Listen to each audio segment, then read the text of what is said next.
Ifriqiya Sport. La planète sport avec Ifriqiya Sport. Votre magazine continental qui traite le sport sur tous les terrains et dans toutes ses dimensions.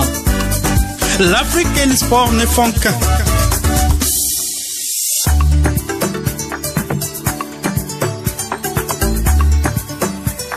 Salutations l'Afrique, Salaman, Nagadef, Ngaraman, Ayo Boto, à tous les auditeurs de Ifriqiya FM, la voix de l'Afrique, faite par des Africains, pour les Africains.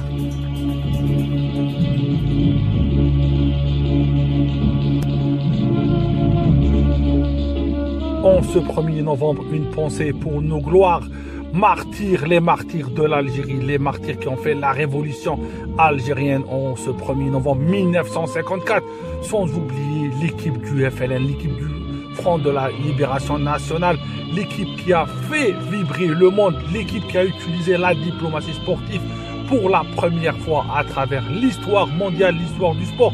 Elle était là pour l'Afrique, elle a montré le chemin pour la libération de l'Afrique, cette équipe du FLN. Gloire aux martyrs algériens, gloire aux martyrs de l'Afrique, gloire à l'Afrique via cette équipe du FLN qui a montré le chemin pour la libération de l'Afrique. Et nous, les jeunes, il faut que nos modèles soient ces joueurs-là de cette équipe du FLN qui a été le chemin, qui a été l'étoile, qui a montré le chemin à tous les sportifs africains pour donner cette bonne image de l'Afrique et de l'Algérie.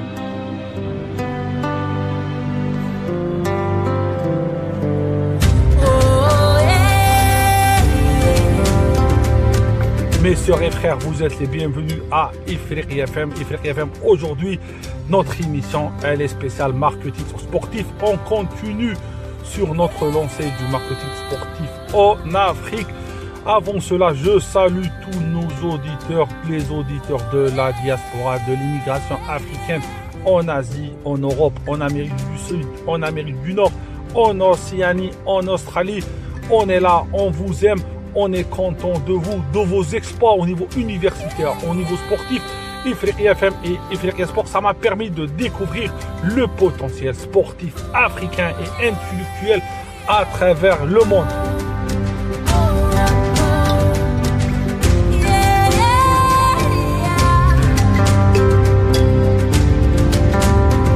On continue aujourd'hui avec Yazid Moula. Il nous a gâté la semaine passée avec la première partie sur le marketing du sport. Il va continuer cette semaine. On espère que vous aimiez aussi cette deuxième partie, du feedback, du positif. On a reçu l'émission de la semaine passée. J'ai reçu des messages via mes réseaux sociaux sur Facebook, LinkedIn. Aussi, j'ai reçu un message de Ibrahima Kamara de Guinée étudiant.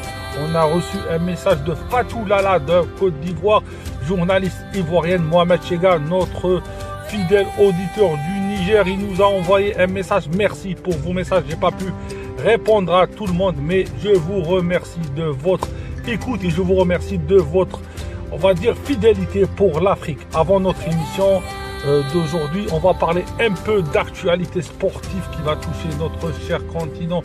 Comme vous le savez, aujourd'hui, on a des matchs du championnat du Burkina Faso, du Ghana et aussi de la Côte d'Ivoire. Le Burkina Faso, le pays des étalons.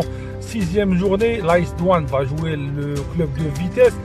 Kadiogo va jouer l'ASEC Kodougou et Kriman va jouer la SFA Yunga. Côte d'Ivoire, 7e journée, l'Olympique Sport de Stella jouera à Djemar. Le Racing d'Abidjan jouera Soumaré. 2 matchs aujourd'hui, c'est la 7e journée. Le Ghana, la 8e journée. Les Accra Lions vont jouer la Samatrax et les Médan, ils seront opposés au club de l'OAICA. Et aussi, vous, comme vous le savez, il y a aussi les qualifications pour la CAN locale 2025, la Coupe d'Afrique. Le Libéria va jouer le Sierra Leone. Le match aller 2-1 pour le Libéria. Le Bénin affrontera le Togo. Le Togo a gagné sur le match aller 2-0. Les Swatini jouera le Zimbabwe. Match aller 3-0 pour les Swatini. Et le Kenya jouera le Soudan du Sud. Les Soudanais du Sud ont gagné leur match 2-0. Mon invité exceptionnel, nous, comme vous le savez, nous sommes ravis de l'avoir avec nous. Il est là, Yazid Moula, il était avec nous. On continue avec Yazid Moula. Yazid Moula, est-ce que l'Algérie, est-ce que tu peux nous parler de ces spécificités algériennes en marketing du sport, en communication du sport et en management du sport? Salut Walid, salut à tous les auditeurs des Fleck FM. Un grand merci pour l'invitation. En Algérie, c'est encore plus récent. En fait, le marketing sportif est un domaine qui commence à peine à être exploré, mais vraiment à peine. Et les clubs et les fédérations sportives ont souvent des priorités différentes, d'autres chats à fouetter. Principalement centrés sur le développement purement sportif, technique, ou la gestion des infrastructures, ou encore la formation des athlètes. Mais il faut dire qu'aujourd'hui, il devient évident que sans une stratégie marketing solide, ces efforts peuvent vite stagner. Le marketing n'est pas seulement un outil pour vendre plus de billets ou attirer des sponsors. C'est un investissement à long terme qui permet de structurer une équipe ou une fédération, de leur donner une identité forte et de leur rendre plus visible et attractif tant pour les investisseurs que pour les supporters.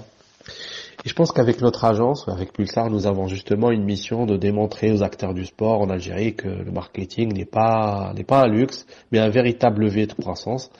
Et nous travaillons à sensibiliser ces acteurs en leur montrant que la gestion de leur image, la communication sur leurs projets et l'engagement de leurs fans sont essentiels pour se développer et rivaliser à plus grande échelle, que ce soit à travers des stratégies digitales, des campagnes de sponsoring ou des événements sportifs.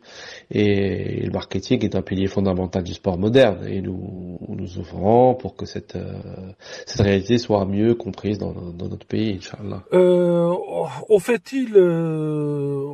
Est-ce qu'il faut travailler sur quel aspect? Est-ce qu'il y a un aspect spécifique qu'il faut travailler pour développer, bien sûr, le marketing du sport, le management du sport ou la communication du sport? Alors, où faut-il travailler? Alors, la réponse c'est, je pense qu'il est essentiel de commencer par la structuration des clubs et des fédérations. Et cela, tout d'abord, je pense que ce sont les secteurs clés dans le développement du sport. Si nous voulons vraiment faire évoluer le marketing sportif, nous devons d'abord renforcer la manière dont ces institutions sont gérées, leur image et la façon dont elles communiquent. Ensuite, il y a un véritable manque de stratégie en matière de communication et d'image. Beaucoup de clubs et fédérations n'ont pas encore de ligne directrice claire pour promouvoir auprès des sponsors, des médias et des supporters. Et un accompagnement sur ces aspects est indispensable pour augmenter leur visibilité. Par contre, en parallèle, pour attirer des sponsors, il est important que ces clubs et fédérations soient bien structurés. Les partenaires cherchent à s'associer avec des entités solides, transparentes et qui ont une vision plus claire. Et donc une bonne gestion et une image forte sont donc c'est sûr que c'est des atouts majeurs. Enfin, et je pense que c'est la partie la plus importante et celle qu'on couvre le plus, c'est le digital. Et le digital est un outil incontournable aujourd'hui. C'est clair.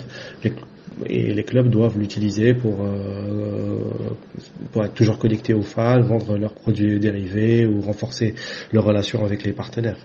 Après, la mise en place d'une stratégie digitale efficace doit être une priorité pour les clubs ou les fédérations. Yazid, on aimerait bien savoir, est-ce qu'il y a un marché cible en Afrique? Quel est le marché cible africain? Parle-nous de ce marché-là et sur toute l'Afrique, soit anglophone, soit francophone.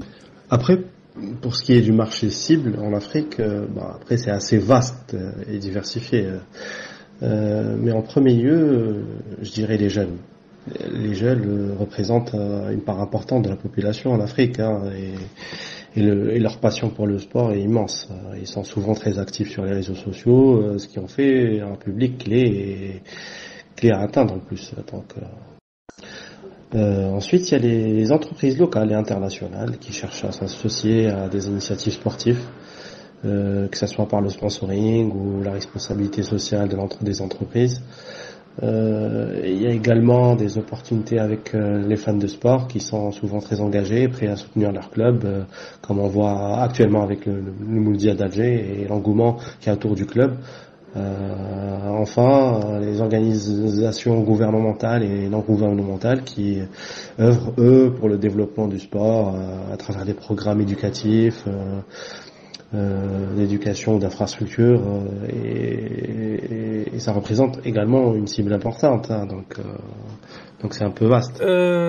Aussi, on aimerait bien, quelle est la première chose à faire, quelle est la première chose où on doit s'améliorer? Eh bien, je pense que la première chose essentielle est de créer une identité visuelle forte. Ça, c'est vraiment important, et un club doit refléter ses valeurs, son histoire, à travers des éléments comme le logo, le design des maillots, et même la manière dont il se présente sur les réseaux sociaux. C'est vraiment important. En fait, c'est ce qui permet de se démarquer et de créer une connexion émotionnelle avec les fans. Et c'est la chose la plus importante. Et ensuite, il est indispensable d'être actif sur les réseaux sociaux. C'est indéniable. Faut vraiment être présent chaque jour, chaque semaine, chaque mois, sur chaque événement.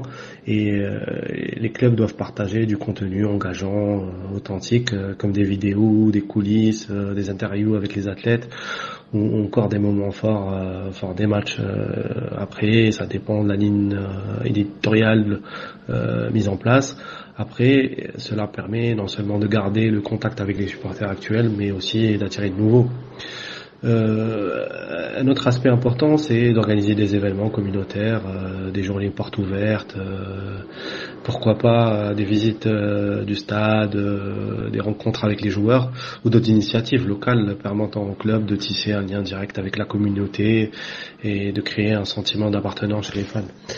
Enfin, je pense que établir des partenariats stratégiques avec des marques ou des entreprises locales peut aussi grandement aider à accroître la visibilité du club, parce que ces collaborations offrent de nouvelles opportunités pour toucher un public plus large et attirer des nouveaux supporters. Et la question que je me pose depuis le début, quel est le business model du sport en Afrique? Est-ce qu'il y a ce business model du sport africain adapté à l'Afrique? Alors, pour ce qui est du business model du sport en Afrique, je pense qu'il est encore en pleine évolution, hein, historiquement, il reposait principalement sur deux piliers qui sont le sponsoring et les droits de diffusion. Mais là, aujourd'hui, on voit de plus en plus des clubs explorer de nouvelles sources de revenus, comme la vente de produits dérivés ou encore la billetterie. C'est vrai que c'est rare, mais on peut retrouver ça un petit peu en Égypte, un petit peu en Tunisie, et là, un petit peu en Algérie. Et je pense qu'il y a également des initiatives qui intègrent de plus en plus des activités digitales. Par exemple, certains clubs proposent des abonnements, des contenus exclusifs pour les fans. Et ça permet de mieux engager la communauté en générant des revenus supplémentaires à travers la publicité, à travers des campagnes pub. Mais le véritable défi pour ces clubs, c'est vraiment de diversifier les sources de revenus. Et ça, c'est important. En fait, ces clubs-là, en investissant dans la création de contenu engageant et en développant des offres attractives pour les supporters, les clubs africains peuvent renforcer leur viabilité économique à long terme, tout en fidélisant bien sûr leurs fans. Yazid, on va te faire un peu de pub pour te remercier de ta gentillesse et le partage de savoir que tu as fait avec nous. J'ai vu dernièrement sur le réseau social LinkedIn que tu as créé ta nouvelle agence spécialisée en marketing du sport, en management et en communication du sport. Parle-nous de cette agence, de ton projet. Est-ce que tu as vraiment un angle d'attaque spécifique pour l'Afrique? Ma nouvelle agence, Pulsar. En fait, elle est entièrement dédiée au marketing sportif et notre mission est d'accompagner les clubs, les fédérations, les athlètes dans la gestion de leur image et dans l'élaboration de leur stratégie de communication. En fait, nous avons plusieurs projets en cours, notamment l'organisation d'événements sportifs qui mettent en avant des jeunes talents, mais aussi des campagnes de sensibilisation pour souligner l'importance du marketing dans le sport. Nous cherchons également à établir des partenariats avec des marques afin de créer des synergies bénéfiques et ça rentre dans notre ambition de devenir un acteur clé dans le développement du marketing sportif, non seulement en Algérie mais aussi à travers toute l'Afrique. Il faut savoir que nous voulons apporter une expertise locale tout en intégrant les meilleures pratiques internationales. En fait, le déclic pour moi est venu du manque de structuration que j'ai observé dans le domaine sportif en Algérie. Bien qu'il y ait une grande passion pour le sport, il est clair qu'il manquait un accompagnement professionnel dans la gestion de l'image et de la communication. Et on avait réalisé que le marketing pouvait jouer un rôle central pour transformer cette passion en projet concret et bien sûr après il faut que ça soit durable, hein. Et c'est cette prise de conscience qui m'a poussé à lancer Pulsar avec pour ambition de changer les choses et d'apporter des solutions adaptées au marché local. Faut croire que le point de départ a été mes expériences avec des fédérations, avec des fédérations sportives ou bien des marques d'équipement. C'est là que j'ai vu de près comment le marketing pouvait influencer la perception d'un club ou d'un athlète et même leur succès. Hein. Donc, et mon objectif est de contribuer à la structuration et à la professionnalisation du secteur du marketing sportif en Algérie et pourquoi pas en Afrique. Je souhaite tout cœur aider les clubs à réaliser leur potentiel, les clubs, les athlètes, les fédérations à réaliser leur potentiel en utilisant des stratégies de communication efficaces et en construisant des relations solides avec leurs partenaires et leur public surtout. Après, ce qui distingue Pulsar, c'est notre approche basée sur l'innovation et notre compréhension approfondie des besoins locaux. Quand tu vois notre équipe, au fait, c'est que nous allions l'expertise internationale aux réalités culturelles et économiques de la région. Et parce qu'on est algérien, on est africain, on a bossé pour des multinationales et voilà. Donc après, en ce qui concerne la concurrence, je pense qu'il existe déjà quelques agences locales, mais beaucoup n'ont pas encore intégré l'importance du digital dans leur stratégie. Je parle marketing sportif. Mais nous, on se positionne comme le précurseur en apportant des solutions modernes et adaptées aux spécificités du marché africain. Et moi, j'aimerais bien savoir, est-ce que tu as vraiment un projet pour l'Afrique, pour conquérir ce marché africain? On sait que le marché africain a sa spécificité. Est-ce que toi, tu as un projet réel pour l'Afrique et quel est ton projet pour l'Afrique? Pour l'Afrique, là maintenant, on réfléchit et on pose certaines pierres pour des projets futurs, des projets ambitieux, et pourquoi pas se déployer dans les années à venir. Après, nous voulons vraiment nous impliquer dans le développement du sport sur le continent à plusieurs niveaux. Pourquoi pas à travers des événements sportifs pour promouvoir les talents locaux ou voilà, engagement communautaire autour du sport. Ça reste des événements qui serviront à mettre en lumière les athlètes prometteurs et à créer des opportunités pour les jeunes et se faire remarquer sur la scène internationale. En parallèle, faut savoir qu'on travaille sur des programmes de formation destinés aux dirigeants sportifs. Là, on est en plein benchmark. L'objectif, bien sûr, est de fournir des outils nécessaires pour mieux comprendre les enjeux du marketing et de la communication dans le sport moderne.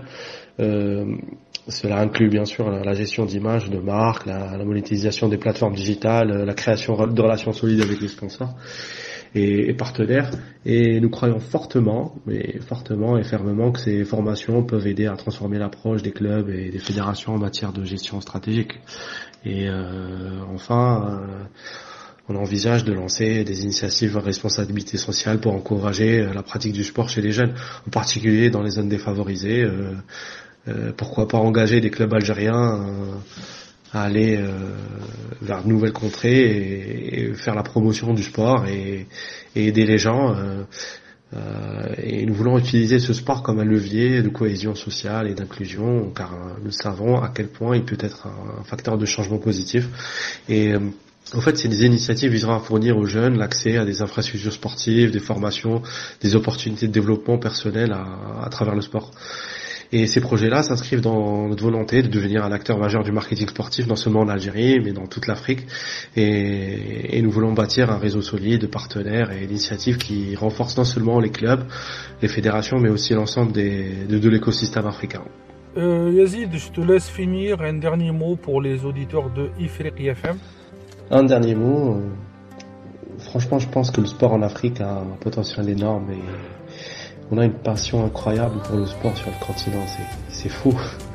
Et avec les bonnes stratégies de marketing et de communication, on peut vraiment transformer cette énergie en un véritable moteur de développement, aussi bien économique que social. Et je suis super enthousiaste à l'idée de ce qu'on peut accomplir ensemble pour faire évoluer le marketing sportif, que ce soit en Algérie ou ailleurs en Afrique. C'est ça. Et avant de finir, un grand merci à Ifriqi FM, merci à toi Walid pour l'opportunité de partager cette vision. Et on n'est qu'au début de l'aventure et je suis convaincu que les meilleures choses sont à venir, Inch'Allah. Merci. Merci Yazid Moula. On avait avec nous Yazid Moula. Pour vous rappeler, Yazid Moula, mes sœurs et frères, il est spécialiste du management du sport, du marketing. C'est une sommité africaine au niveau de ce domaine-là. On était ravis de l'accueillir avec nous. Et je vous dis à la semaine prochaine pour un autre numéro de Ifriqi Sport. Comme vous le savez, Ifriqi Sport est votre magazine qui est chargé de montrer un niveau sportif de l'Afrique. On invite des sommités africaines, des gens qui réfléchissent pour l'Afrique. Et aussi, on parle de sujets qui donnent le développement à l'Afrique. Avant la fin de l'émission, je vous invite à aller voir nos réseaux sociaux parce que c'est très très important. Allez voir Facebook, la page Radio Ifriqi FM. Vous pouvez liker nos émissions et les écouter et lire aussi des infos, des brefs qui sont partagés par l'équipe concernée. On les remercie. Aussi, écoutez et réécoutez nos émissions via YouTube. Vous pouvez voir Radio Ifriqi FM sur YouTube. Sinon, téléchargez notre application disponible sur les plateformes de téléchargement pour écouter en replay les émissions de Ifriqi FM et bien sûr nos émissions sportives. Et on est présent sur la plateforme X sur Instagram pour vous donner de l'actualité sportive africaine et panafricaine pour des Africains. L'actualité elle est faite par des Africains et parce que nous on connaît la problématique. Encore une fois, je vous remercie. Encore une fois, bonne fête à tout le peuple algérien. Bonne fête il ne faut pas oublier ce 1er novembre. C'est grâce à ce 1er novembre que nous, Africains, on est là pour parler de la libération de l'Afrique. On est là pour parler. On remercie toutes les personnes. On les remerciera jamais. Ces gens-là qui nous ont montré le chemin, qui nous ont donné cette torche qui nous a éclairé. Et gloire aux martyrs de la révolution algérienne. Et à la semaine prochaine pour un autre numéro de Ifriqi Sport. اسمحيلي هالأمي ما اسمحيلي في الجهادية اسمح الباب وليدي مرسولة من عنده العالية جينا من عين مليلة 7 أيام على رجلنا وصلنا للجبال كم بينا أو فرنسا تركها علينا الكرتوشي قطع صدرنا البهط وقازك لها رجلنا الرجال تموت بلا شيد فينا والسمحيلي هالحنينا والسمحيلي هالأمي ما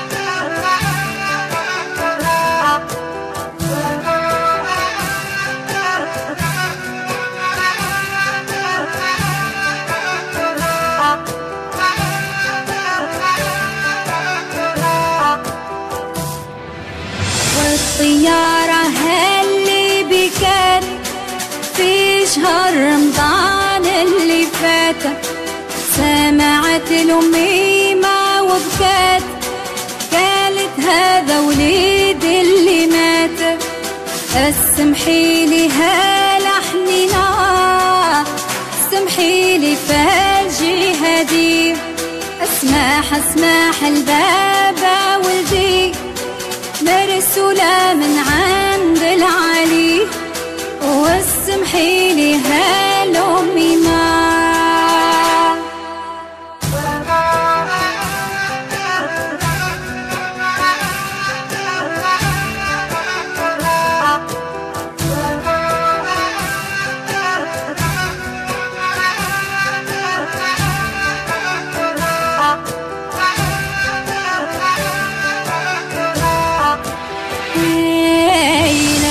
يلي جات من التل قالوا لي له راس تسركل، سولوا لي وعلى العرش الكل، سوى الكبير على ماليا، ما تبكيش يا عيني يا، ما تبكيش على ابن الشهيد، وابكي على خاين الوطني، بايع دينه لاحق الرومي، واسمحيلي هالأمي ما.